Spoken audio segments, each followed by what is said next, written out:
Welcome students, this is Ayesha Fatima. Welcome to my YouTube channel. तो जो students channel पर नए हैं उनसे रिक्वेस्ट है कि चैनल को सब्सक्राइब कर दें, वीडियो अच्छी लगे तो उसको लाइक करें।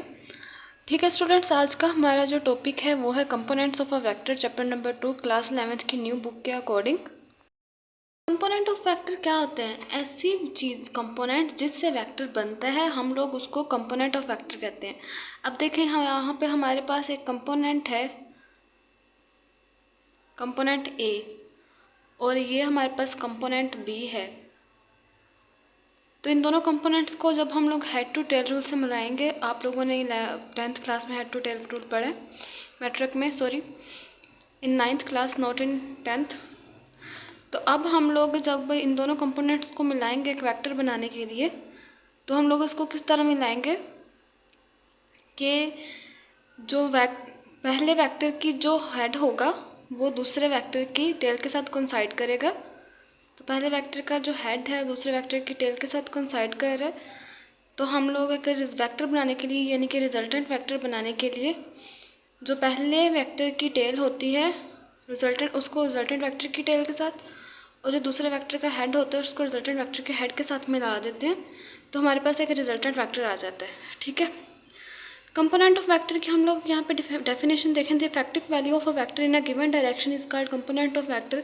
यानी कि वेक्टर की जो इफेक्टिव वैल्यू होती है, जो कि हमें एक गिवन डायरेक्शन में दी गई होती है, वो हमारे पास कंपोनेंट ऑफ वेक्टर होती है। अब देखेंगे, हमारे पास वेक्टर है, वो इस तरफ है, वेक्टर ए है, वो हमारे पास इस तरफ है, वेक्टर बी हमारे पास इस तरफ है।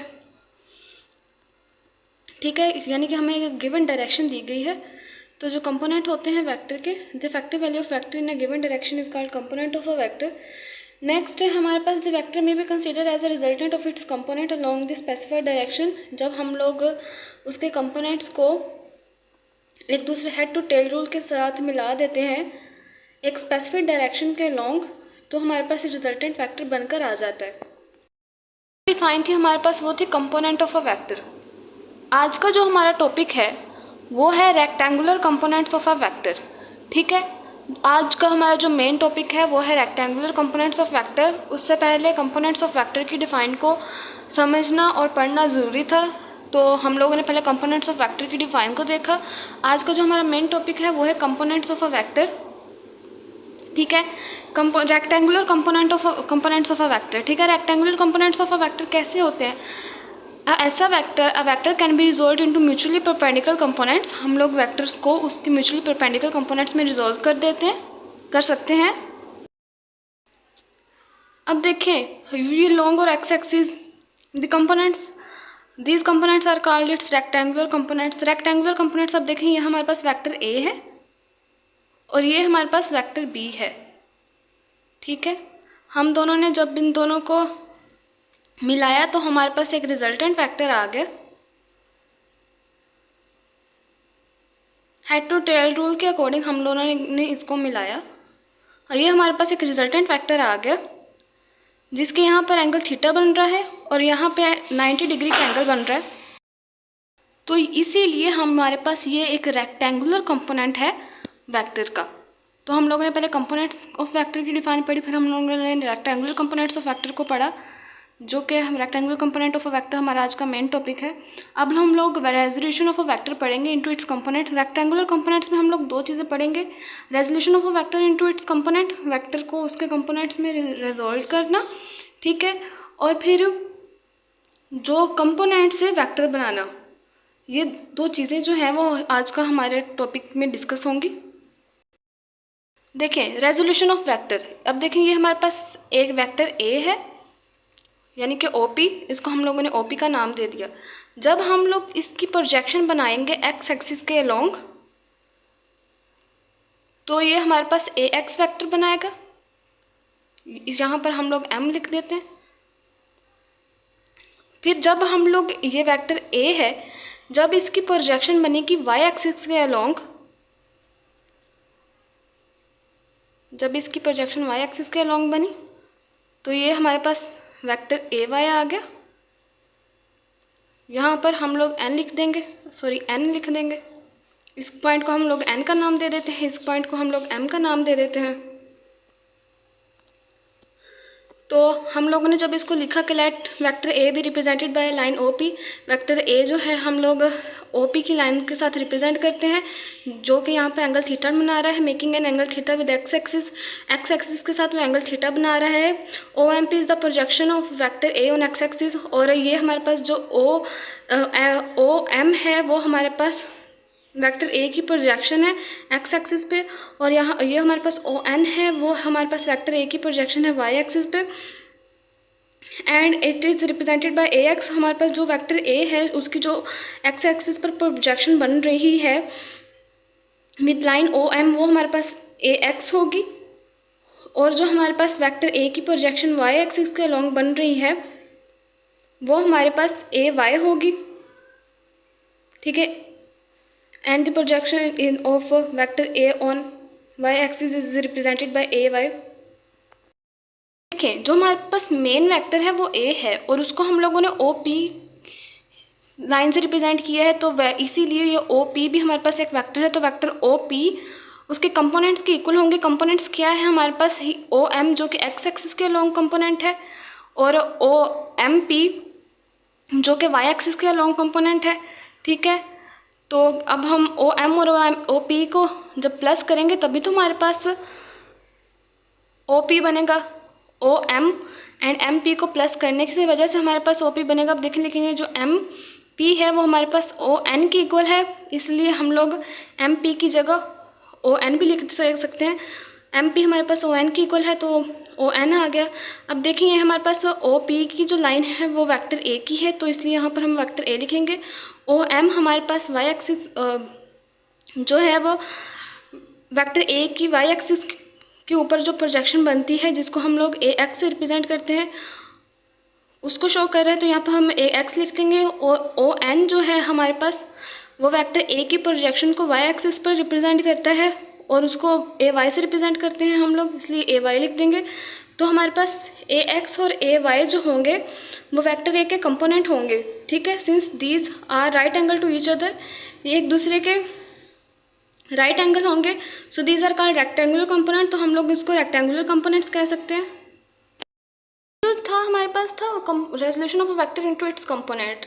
नेक्स्ट हमारे पास हम लोग इसके कंपोनेंट्स को फाइंड करेंगे। हम लोगों ने वेक्टर को उसके कंपोनेंट्स में तो रिजोल्व कर दिया, फिर हम लोग इसके नेक्स्ट कंपोनेंट्स को फाइंड करेंगे।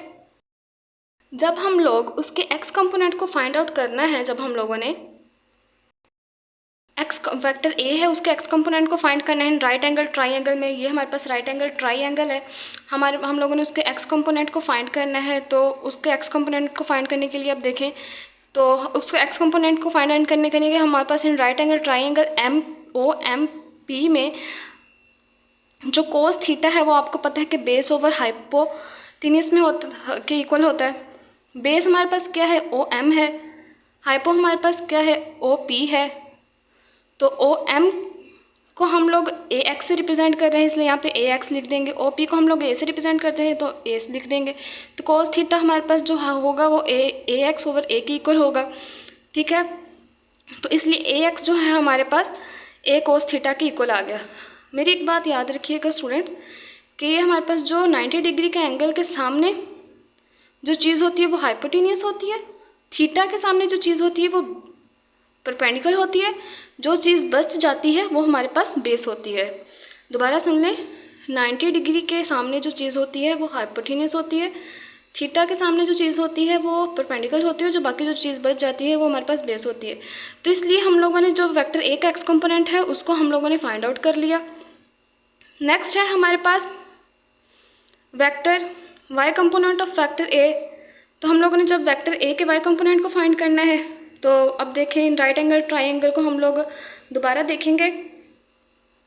राइट एंगल ट्राइंगल जो हमारे पास ओ एम पी है उसको हम लोगों ने देखा, तो हम लोगों ने जब वाई कंपोनेंट को फाइंड करना होता है तो हम लोग साइन थीटा को यूज़ करते हैं। तो साइन थीटा हमारे पास परपेंडिकुलर और हाइपो होता है, तो परपेंडिकुलर हमारे पास क्या है, परपेंडिकुलर हमारे पास एम पी है जिसको हम लोग ए वाई से रिप्रेजेंट करते हैं, तो एम पी की जगह हम लोगों ने ए वाई लिख दिया।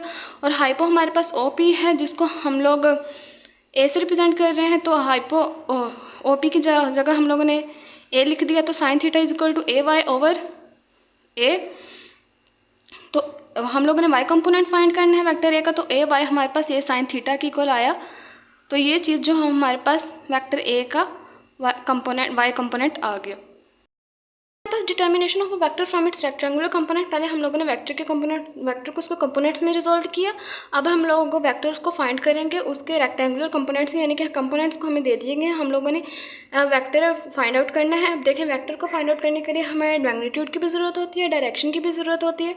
अब देखें, if the rectangular component of a vector are given, हमारा रेक्टेंगुलर कंपोनेंट जो है वेक्टर का गिवन है, तो we can find out the magnitude of a vector by using Pythagorean theorem. हम लोग उसका जो मैग्नीट्यूड है उसको पैथागोरियन थ्योरम को इस्तेमाल करते हुए फाइंड आउट कर लेंगे। अब देखें, राइट एंगल ट्राइंगल, ये हमारे पास right angle triangle O M P है, हम लोगों ने जो है वेक्टर ए है उसका मैग्नीट्यूड फाइंड आउट करना है। तो हम लोग पैथागोरियन थ्योरम क्या होता है हमारे पास, hypotenuse is equal to base, hypotenuse का square is equal to base का स्क्वायर प्लस परपेंडिकुलर का स्क्वायर। तो हमारे पास हाइपो क्या है, ओ पी, तो इसका स्क्वायर ले लिया ओ पी का। बेस हमारे पास ओ एम है तो ओ एम का स्क्वायर ले लिया। परपेंडिकुलर हमारे पास क्या है, एम पी है तो एम पी का स्क्वायर ले लिया। ओ पी यहाँ पे ए से रिप्रेजेंट हो रहा है तो हमारे पास यहाँ पे ए का स्क्वायर आ गया। ओ एम हमारे पास जो है वो ए एक्स से रिप्रेजेंट हो रहा है तो ए एक्स का स्क्वायर आ गया।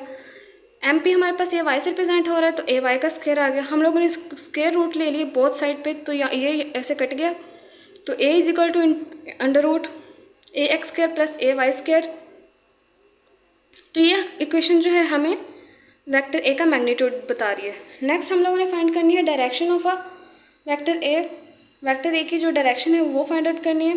अब देखें, राइट एंगल ट्राइंगल हमारे पास ये है, तो हम लोगों ने जब डायरेक्शन फाइंड करनी है तो हम लोग टेंजेंट थीटा यूज़ करते हैं। तो टेंजेंट थीटा हमारे पास किसके इक्वल होता है, परपेंडिकुलर ओवर बेस।